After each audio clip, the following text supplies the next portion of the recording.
Well, they're going to come back to the table, and he had a shot clock issue. I'm not sure if that hit rim or not on the miss taken from the corner by Harner, who kind of forced one up. Well, it was a blocked three-pointer. Right. Deflected anyway. It didn't come close to getting there. Okay, then you got to figure out what the shot clock should be then, because it's not going to be 35, and they're going to have to maybe look at video to figure that out. This is not a review to determine possession, by the way. They can't look at that. But they can look at it for clock issues and a three-pointer versus a two-pointer that's made. Interestingly, in the first day of this tournament, we had a ball that hit the back of the rim and hit the stanchion above at the horn, and the ball went in that would have won the game. But instead, it was overtime when they said it was a dead ball once it hit above. Found out that that's not reviewable on video. To see whether it hit it or not? Correct. So if they won, even if they would have, the other team that had overtime forced against them, even though the shot went in, if they would have argued for an appeal to go to video. Thrown the red flag? Yeah, in essence, then the officials would have to just kind of shake their heads and say, we can't look at it, it's not covered. So, but apparently this issue is to try to figure out what the shot clock should be, and we'll find out ourselves here in a moment. A free timeout for these two teams. They'll put it at 26. That was the Bethel Warner Pacific game, and a shot that Warner Pacific hit, well, it didn't really make it the horn. It hit the back of the rim and then hit the stanchion above. Popped straight up and hit the strap. It's attached to the ceiling. So Cedarville with the ball. Harner again missing another three, but a long offensive rebound for Aleman. We're tied at 52 with under 12 minutes to play. Harner flashing through the lane there, wanting the ball, and they couldn't find him. He was all by himself. On the inside, Aleman. Out of bounds to Cedarville. Sometimes a whole lot easier for us to see a guy wide open like that than it is when you have the ball and a defender in your face.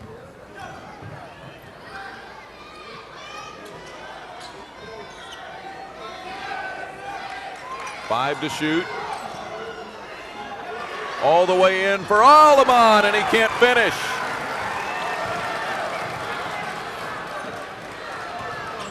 Now Bell to the house, and he'll go to the corner. Tompkins spins off the three.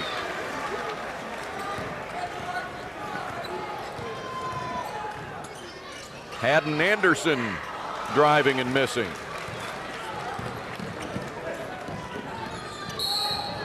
And there's a foul on Mid-America. Bad break. I'm not sure he meant to do that, but Thompson got a knee out that tripped up the defender. And you're trying to chase Adam Hefner, and you get taken to the floor like that. You've got to call it if you're the official, but that's number 4 on Tompkins. And they lose possession. Comes at the 11-minute mark to play. Team foul number 5 on Mid-America, only 2 so far on Cedarville. We remain tied at 52.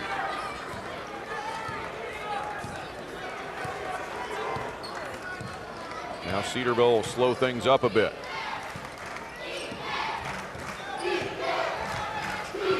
Ryan Short goes to work for the Jackets. Now an offensive foul on Cedarville. Beals, who had the ball there, will be called for an elbow or whatever that was. Well, you didn't see it a lot, but you don't see it result in a foul very often. You got a defender on you tight. You kind of jab with a basketball to get some space. Now when the forearm makes contact with the defender's face, it results in a foul as it did there. Inside, Hawkins gets it to Ben Swinger.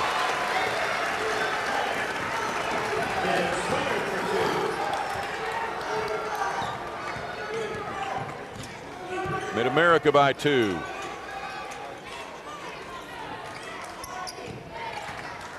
It's Beals. Can't get the tie, and Swinger had rebound position on Aleman.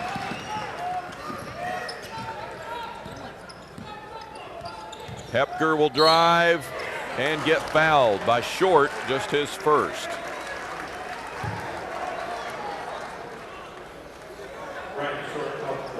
We drop under 10 minutes to go, 9:59. Mid-America leading by 2 and Hepker shooting free throws. Don West with Ed Beach with you on this game at the NAIA Men's Division II National Tournament. First one for Hepker is down. Had to be careful that you're the opposition. Hepker doesn't kill you from the foul line because he gets there a lot. On the season, he's attempted 280 free throws, made 78% of them. That's almost 10 a game. It's 20 points here with the second one.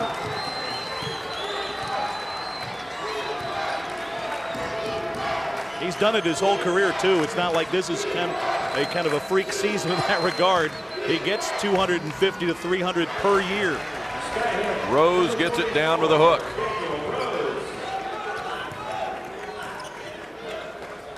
That's one way to average 21 a game. Get to the foul line that much. Get a 30 or points at least at the stripe. You see Ryan Short giving Hepker a little bit of space. Try to prevent the dribble penetration. Hawkins against Aleman. Cannot connect. Rebound Matt Harner for Cedarville.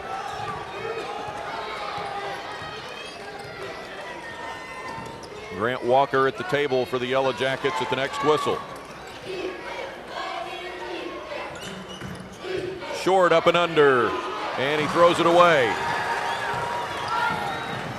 Boots with a 3-on-2, and Hepker underneath. Nicely run fast break led by Boots that time. A good enough ball handle to lead the break and then find Hepker to finish. Short gets the pass away this time. Down low, Aleman delivers.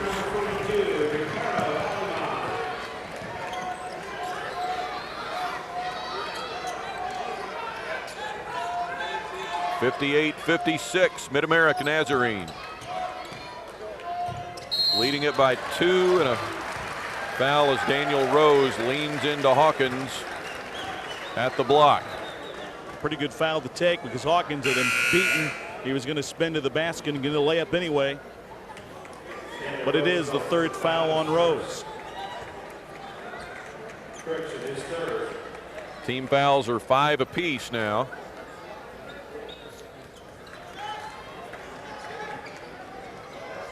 This evening's winner gets Eastern Oregon or College of the Ozarks tomorrow evening at 6 Central Time.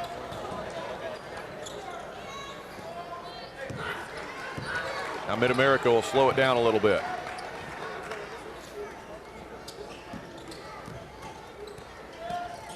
Hepker out front, almost traveled. Out for Bell from 3, didn't get there, but a long offensive rebound for Hepker. They'll get him completely reset here too, and this is one of the things that's neat to watch about the way he works is Hepker, not just a guy that has to play fast all the time. He can control the tempo, go fast when he wants to, and play a great half-court game to go with it. Watch, see, he pulls back, controlling the clock, now will attack. Here he goes.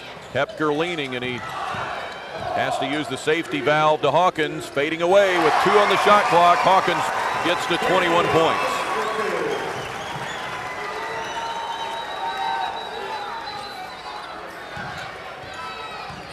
Inside Aleman against Hawkins, and another travel call. Ray Slagle asking, where was that? He must have been shuffling his feet as he caught it, Don, because I really didn't see that that he moved both feet. If you're shuffling it when you're catching it, you don't have a pivot foot established. You can't be allowed to switch.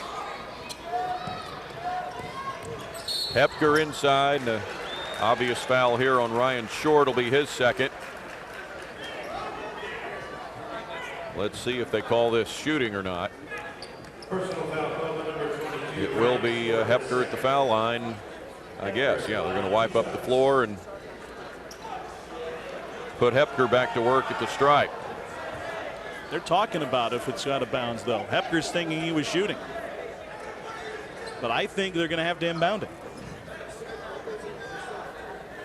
Yes, you are right, sir.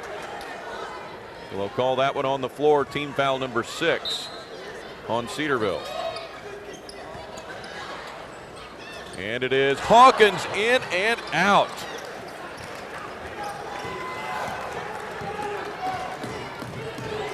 A break there for the Yellow Jackets as they try to get back to a single possession now. Beals to the top. Walker off from 3. 6:20 left.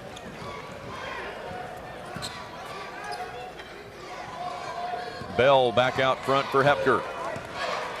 Mid-America Nazarene leading it by 4. 6 minutes to play. 10 on the shot clock for the Pioneers. Hawkins has to do something. He'll force it. Stripped from him. Shot clock runs out. It goes out of bounds and will be Cedarville's ball.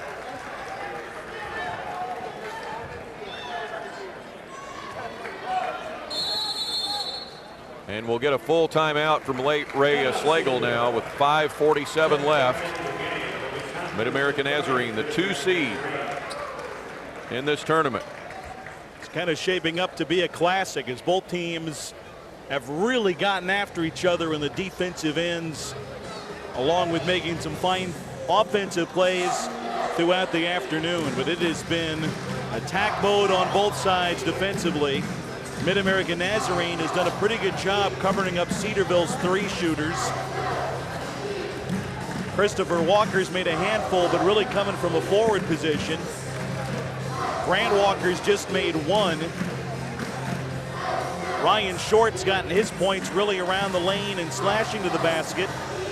And Matt Harner, who's 9th in the nation in 3-point percentage, has been shut out.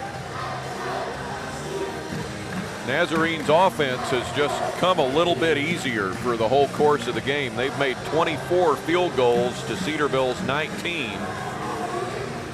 The Jackets have had to make up some ground at the foul line. They've hit 13 out of 20, 8 out of 10 at the stripe for Mid-America Nazarene. Here's going to be the question, though, down the stretch. The Pioneers have done a really good job getting the ball to Hawkins and having him finish, but his percentage is dropping a little bit as this game goes along. Can they continue to get that? Can Cedarville come up with some blocks and make it tougher around the interior? And can the Pioneers basically keep this up on the offensive end as this game wears on? But certainly the defensive pressure, especially on the perimeter, has been fantastic for Mid-America Nazarene. They've done a good job attacking the Cedarville on the offensive end too.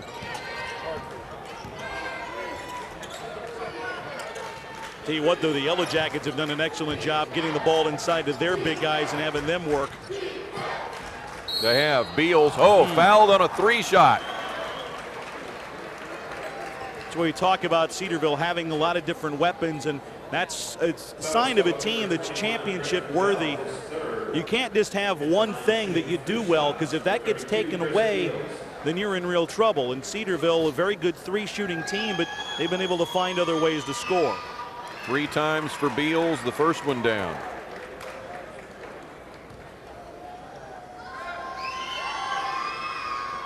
Number 2 won't go. Other thing about Cedarville, we talked about how they were playing well coming in and really made a great run to get into the tournament, not just winning the American Mid-East Conference tournament, but putting themselves in position for an at-large bid had they not done that with a great month of February. They were a team really that you didn't want to see opposite your name on the bracket because they were playing so well coming in. And had to be regarded as a dangerous team with their talent and the fact that they have played great. Winners of 11 of their last 12 from February 1st on. Picked up a 15 seed, and they're giving the 2 seed fits here in round 2. 60-58 Mid-America Nazarene with 5 minutes to go.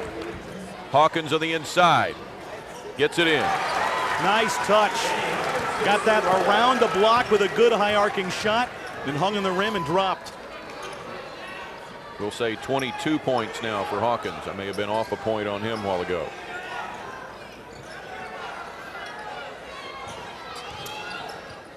Now Short, the go-to man for the Jackets. Gets it to Rose, and he takes an extra step. Again, Hawkins on him tight, and Rose put the shoulder down to try to get space, and again, got off balance, took that extra step.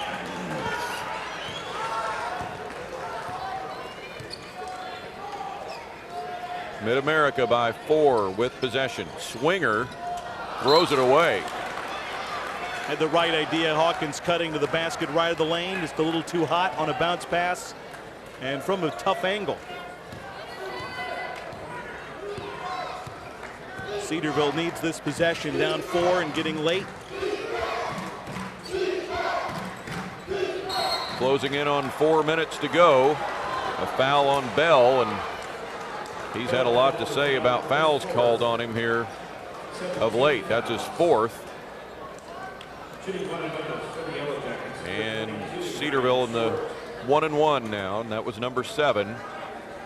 Ryan Short shooting. There's another guy. If you're stuck guarding Ryan Short, you're going to get some fouls on you. It's just part of it. Big free throw miss. 4 minutes left in this one.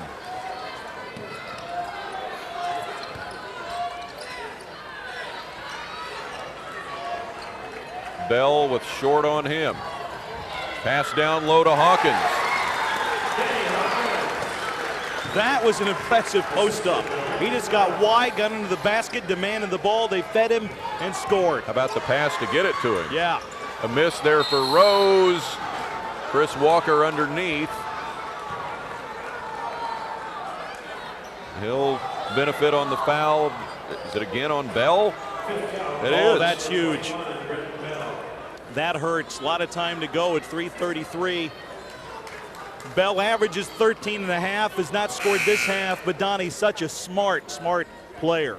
He's their best defender. That in relative terms, they got a group of really good defenders, but Bell usually guards your opponent's best offensive threat. He's an excellent shooter. And even though he may not be the Hawkins or Hepker caliber star, he does a lot of the little things for this team. They'll have to try to live without him for the last 3:33 of regulation. Brandon Cameron takes his spot on the floor. Chris Walker shooting. Cedarville can't make a free throw.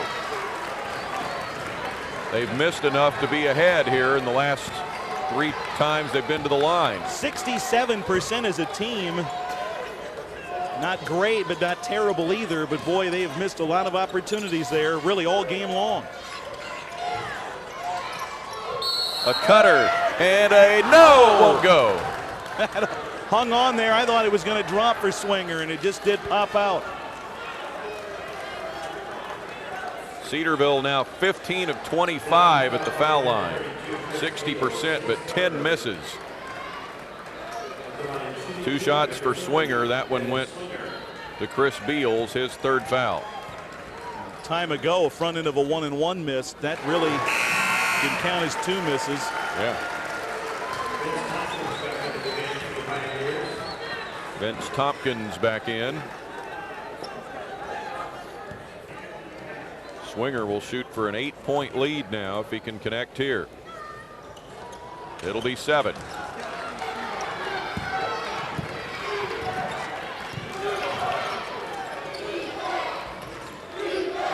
Inside Aleman.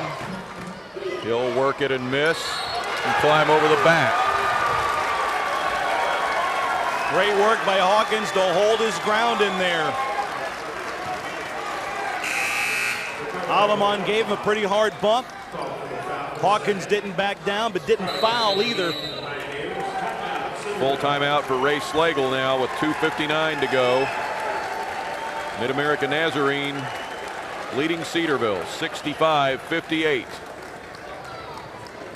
Second round action in the men's Division II NAIA National Tournament.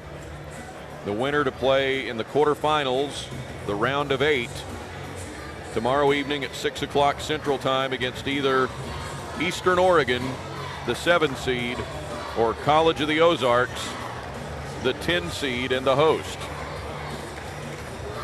And that home court advantage for C of O should be worth about 3 seed spots and make it a toss-up in that game. Yeah, you'd have to say that way. Eastern Oregon, an impressive first round win. The Cascade Conference has been excellent this year. Well, this place gets buzzing when the Bobcats take the floor in this building, in this tournament in particular. And Friday of the second round, especially this session, kind of turns into a hot ticket. There's a lot of people here from Olathe to see Mid-America Nazarene here in the second round, and then with College of the Ozarks in a primetime game, and Evangel, that's 30 miles to the north, to follow. It makes for about a full building and a very difficult ticket to obtain. Yeah, it will be here this evening.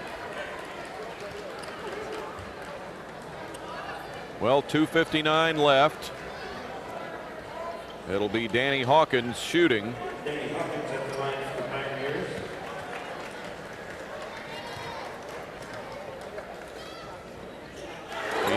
calmly nails the first one for 25 points. Coming off a 24 and 15 rebound game in round 1. Pretty good follow-up so far.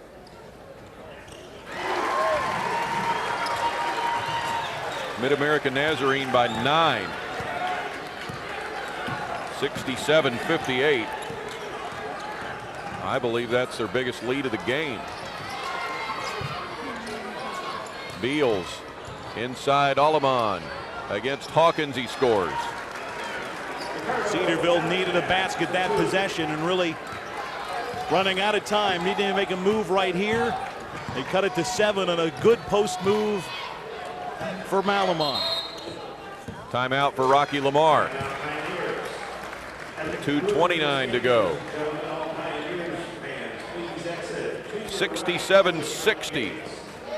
The second seeded Pioneers have a 7-point edge over Cedarville.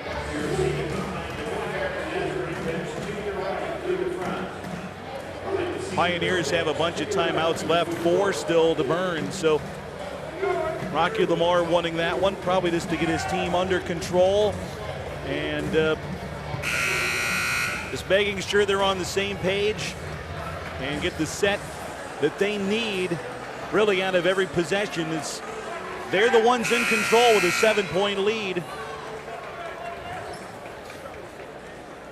With those timeouts still to use, with Bell out of the game to fouls, start to quarterback this thing and try to control the chess match. Ooh, nice effort there on defense by Chris Walker.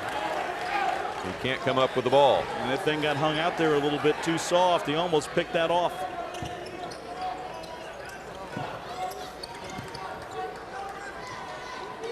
Let's see when it becomes a fouling game for Cedarville, now down by 7. Ooh, free ball out there for a second. Hawkins has it knocked away. The Pioneers recover again. Hepker, 4 to shoot. Lets it go and gets points.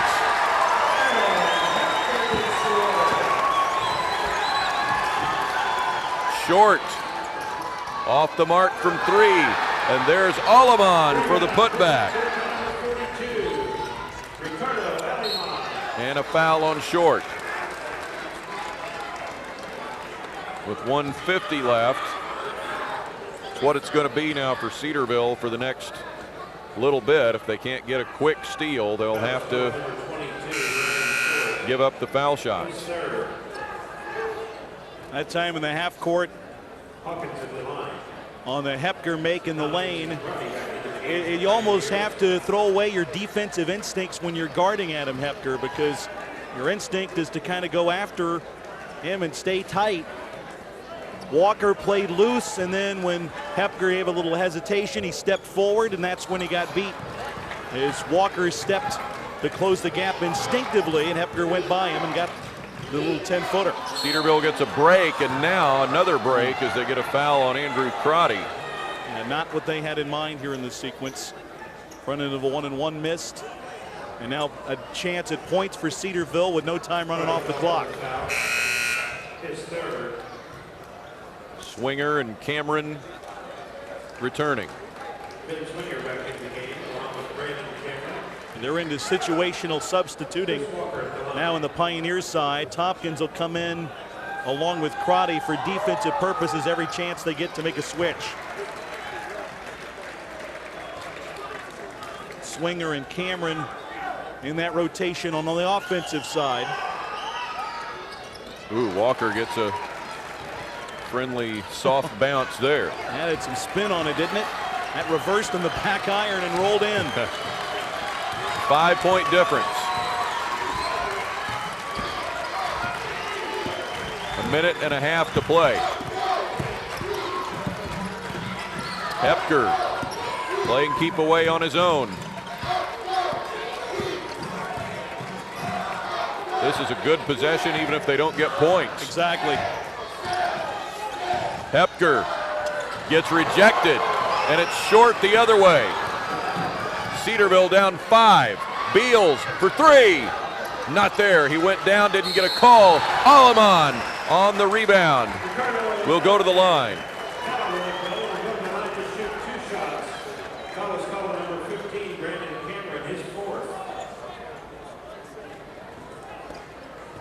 With 1:02 left, it's the 4th foul on Brandon Cameron. Cedarville can't miss chances now.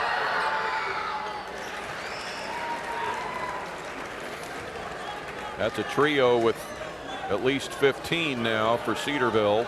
Chris Walker, Aleman, both at 15. Ryan Short with 18 points, and only 1 this time for Aleman. Short going for the steal, and there's the foul on Chris Walker, his 4th. The game coming down to free throws. This time it'll be Hepker making the walk to the other end of the line. Make both of these. It's still a 2-possession game, though, at 6 points. Well, we've seen it all day and throughout the tournament so far. Teams are just very tough to put away.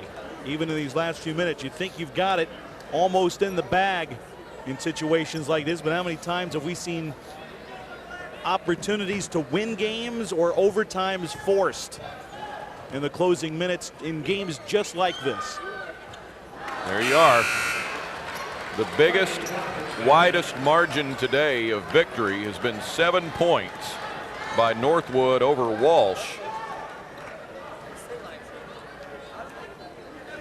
The other games, 5 points, 4 points, and 1 in overtime. Something similar may be in the works for this one. Hepker has 25. Danny Hawkins 26 to lead Nazarene with under a minute. A 5-point difference for Cedarville to try to make up somehow. Short gets it out. That's a 2, and it spins off no good for Chris Walker. Aleman on the back, and more chances for Nazarene to pound another nail in here. Great block out by Danny Hawkins, had his man pinned. Aleman trying to go over the top for the rebound and wound up bumping into Hawkins from behind. That sends the Pioneers' big guy to the line for 2 more.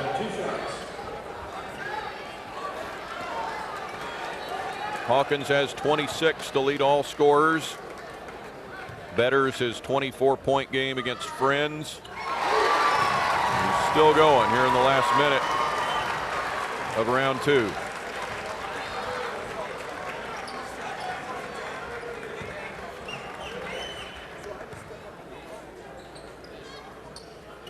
(72-65) Mid-America Nazarene.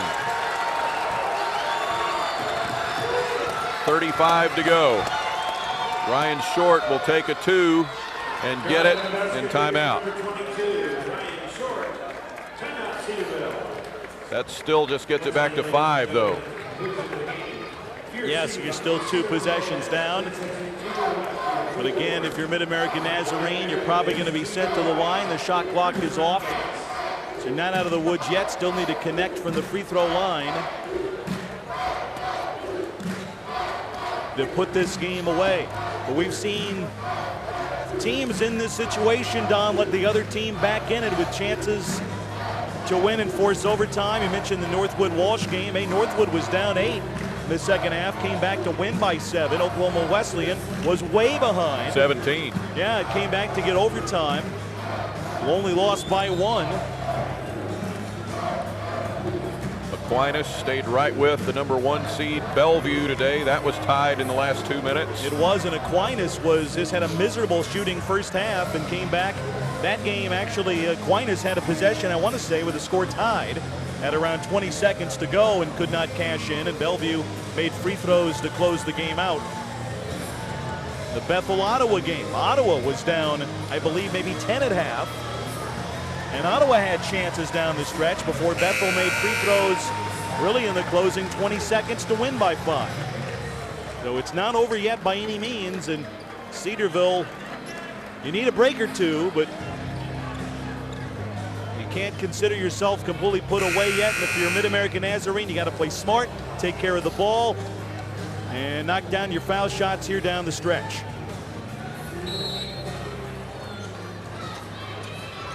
Cedarville really needs a steal, and they didn't get it, so Walker fouls. And they got it into their best free throw shooter. Hepker's really good, but Austin Boots at 77% from the line as well, and really the best perimeter threat. Just a good pure shooter, and they got it to him, and a nice little play out of that press break. They got him freed up on the sideline, and then in chasing him from behind had to foul him. Boots' first trip to the line in this game. Nothing to it.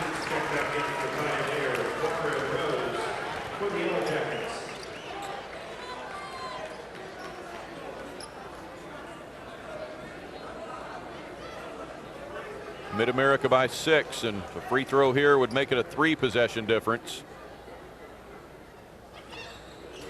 Not yet. Oh, Cedarville needs a 3.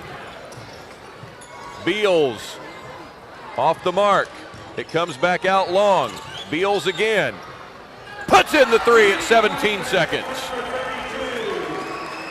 Timeout called, and I think this is going to be Cedarville's last one. And just like the way it's gone all day. So they'll have to hope for some free throw misses if they don't get the steal, and do this a couple more times to have a chance in 17 seconds. Or something crazy could happen. We wonder how many crazy things we're going to see happen in the course of a tournament, because we've seen either near misses or some crazy sequences, and Cedarville doing well to hang in, especially in that last possession. I mean, they didn't get exactly what they wanted. Rebounded well, got another offensive rebound, got it back to the perimeter. Beal staying with it after the initial miss. Good ball fake, too, to get a little space and an opening before burying that 3 to give his team a chance. 17 seconds. Mid-America Nazarene by 3.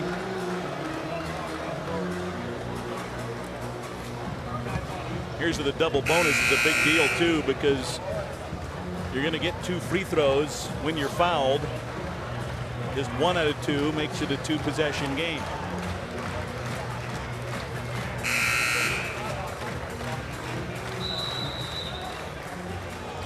Here it comes. Boots and Hepker. Hepker gets fouled. Nice job. They had to like to play catch with your best 2 foul shooters. Boots got it in, and then they feed the senior captain right back. And here is last year's tournament MVP with a chance to ice it. Adam Reilly got the foul. 2 for Hepker. It will be a 2-possession game.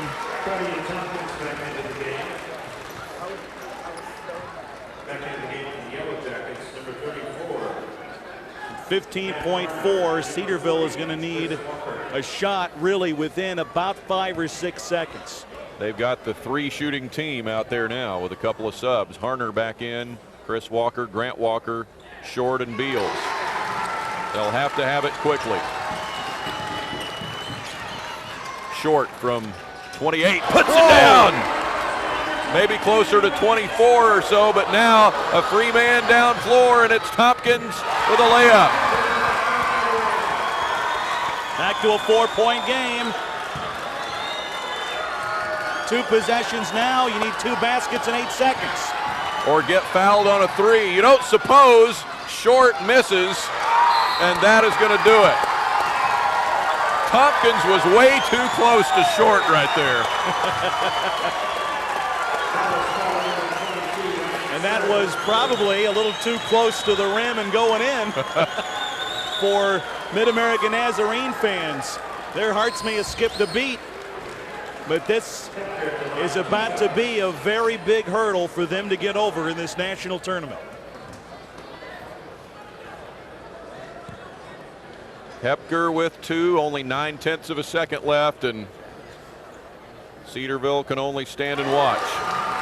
If he misses this intentionally, then it's really over. Less than a second, it doesn't matter now anyway.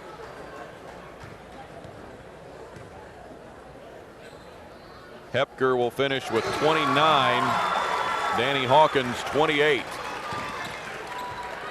And it's a half-court shot for Short that won't go in. Short sees his college career come to an end here on the floor at College of the Ozarks. But he is the only senior, well, Joel Fowler, who didn't get into the game today, as Cedarville falls 79-73. Another 6-point game that comes right down to the final minute. Won by the 2 seed. But they got all they could handle today from Cedarville. Mid-America Nazarene improves to 30-4. And they will advance into the quarterfinals to play either Eastern Oregon or College of the Ozarks Saturday evening at 6 o'clock local time. Cedarville finishes its season at 23-8. Ryan Short leads the way with 23 points in his final game.